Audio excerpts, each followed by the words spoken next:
I'm Maddie and I'm co-director of Lighthaus Arts CIC. My name's Cassie Leedham, I'm a co-director of Lighthaus Arts CIC. We started the research project because we were looking into the feasibility of a community art space being built in South Leamington.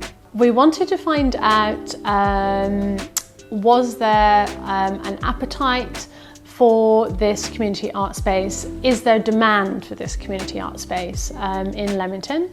And we wanted to talk to and consult with local people, local artists, local creatives, local arts organisations, with a view to finding out what their thoughts were and what they wanted to see from this space and how they wanted to benefit from this space as well.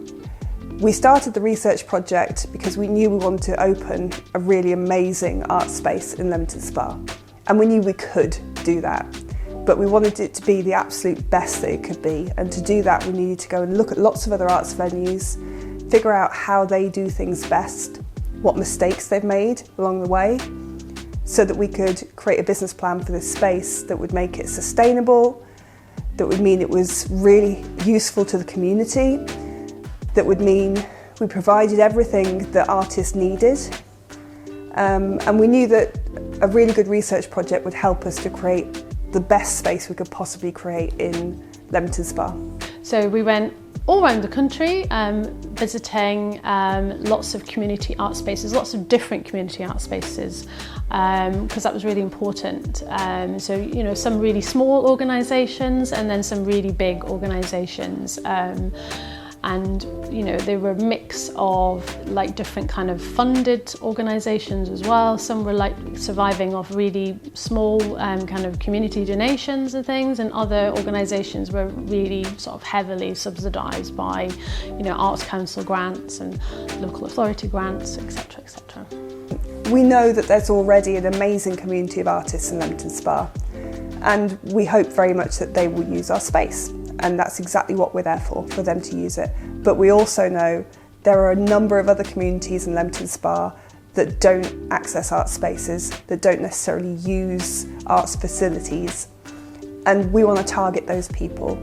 And we know there are people out there on low incomes who don't feel they can be part of these spaces because often you have to give your time to be part of these things and you don't feel like you can give what you need to give. But we know that those people still deserve to be part of art spaces, and we want them to be part of art spaces. So we really hope that we can broaden the audience of arts to Spa and really bring people in and be really inclusive and really welcoming and create a space where everybody can come in and get involved in some way. So we were trying to find out who uses these venues across the different parts of the country, so people who access their space. We were trying to find out what facilities they have in each of the spaces. We were also trying to find out how they were sustained financially, what kind of activities gave them the biggest income. So for a long time, I personally had a dream of opening an art space that was actually a messy art space that fine artists could use, that people that made things could use. And I actually started thinking about it a long time ago, about 5 years ago. And then after Maddie and I moved into the art room together to do all of that on behalf of the LSA, we started to see that actually we were really good at this. I think we learnt a lot about how much impact they have on the community, especially the real kind of smaller organisations. A phrase that really stands out is it's all about the people, and I think we sort of knew that already and we believed that already, but it was really nice to have it confirmed by the research that, you know, a lot of these spaces, you think they're there to make stuff, and they are, but more than that, they're community spaces that people access to improve their lives and to improve the connections they have in their community. And art spaces are really, really powerful for doing that. They create a connection between people sort of automatically. When they're making things, when they're creating together, these connections form. And we've seen that before in our other spaces we've run, and we know we can do it on a bigger scale, and we know we can bring more people into that mix. They make a huge impact to their local community. They provide a space where, everyone is welcome. And it's accessible to everyone as well, and it's a real lifeline in the community for some people. We've been to so many spaces where we talk to the volunteers and we talk to the people who come to use the space about what it means to them, and that's, I think, really heartwarming stories about how it kind of transformed people's lives, those kind of spaces. And without those spaces, the people wouldn't know where they would be necessarily. So what we've seen from other places is a real mishmash of how venues are funded. Sometimes it's a funding pot that they've accessed and they've created a space from that. What we've found mostly though is that these spaces tend to grow. They don't start big. So the position that we're going to be in is quite unusual, actually, to be walking into a finished, ready-made, purpose-built space. That's quite unusual. And in some ways it's problematic. The costs running up to this are going to be much more than most of these organisations who started really small in dilapidated buildings that didn't cost a lot or cost nothing, and they grew as the business grew. So although it's amazing to be given this amazing space, it comes with its own issues. We have to hit the ground running. We have to be really careful about our cash flow straight from the off. We have to have multiple income streams so that we're not gonna, if one of them fails, we can continue in the building.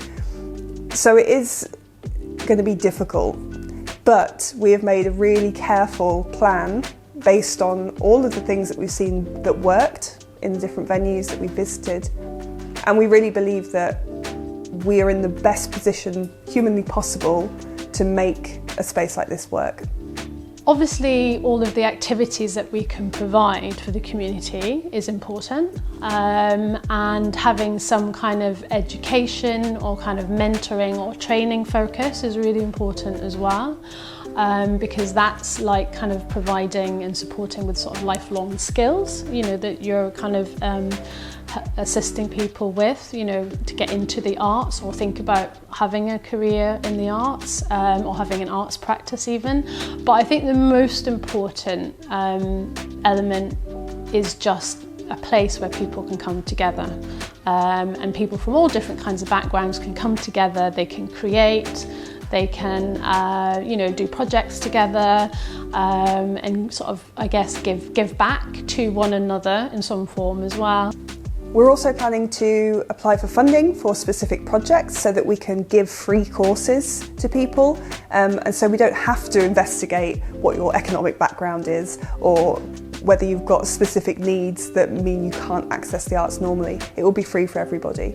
So once we are in the space, we can start applying for funding for those projects, and offer free courses and free activities, free access to the studios and free access to the project spaces and the kilns and the ceramics room. And that is what will bring this place alive. That's what will actually make this place work, will bring new people in, and we'll start to make it feel like a living, breathing thing, which is what we really want from this space. We're hoping to provide as many different activities as we can. So we're going to be running classes and workshops. We're going to be selling things in our retail space. We're hopefully going to be selling artwork as well through the exhibitions. We're going to be running lots of different classes and creative courses and education, training. And we're going to be renting out some art spaces as well, art studio spaces for artists. So a lot of the venues that we visited did think about how to make their spaces more inclusive through subsidised places, free courses. Some of them didn't, and that was quite interesting to see what those different spaces looked like. So the spaces that I was particularly drawn to were the ones that were like, we're going to bring everybody in, we're going to make things as cheap as possible, we're going to have free events, The spaces that felt more exclusive didn't do as much of that, and that was very obvious. So for us, what we've learned is that definitely we need to have those subsidised places, those free events, free workshops, as much as humanly possible, to actually start broadening the audience for a space like this. So we've planned to be as diverse as possible with our income, hopefully, so that it will give us lots of pots of funding, but we will also be applying for different pots of funding from the Arts Council and other funders to run specific education projects and specific projects with the community as well. Without those things, without those subsidies, it's not going to work. We're not going to have an inclusive environment that's diverse. We'll just be saying that. So I think it's really vital that we do have subsidies in place, that we do have free places on courses for people that can't afford them, that we do have a merit-based way to get places on courses or to have membership that isn't just about money. It still needs to earn money, so how we balance that is going to be really interesting. But we hope that our arts community is welcoming enough and inclusive enough to understand that there is a payoff there, that the people that can afford to pay for their place can pay for their place. Maybe some people that can't can have a cheaper or free space. And we think that that will create the kind of environment that we really want to have, which is a real inclusive environment. I think in Leamington the arts scene has been more difficult to access than in other places. And I think we're ready to change that, and we know that there are people out there who currently don't feel connected to the arts scene in Leamington, that don't feel they can access these things. And we know that having seen other spaces that do this kind of work, it works. It brings people together from different communities, it brings people together from different economic backgrounds, and it creates amazing connections in communities. So, I mean, the goal is for everybody to come and use our venue.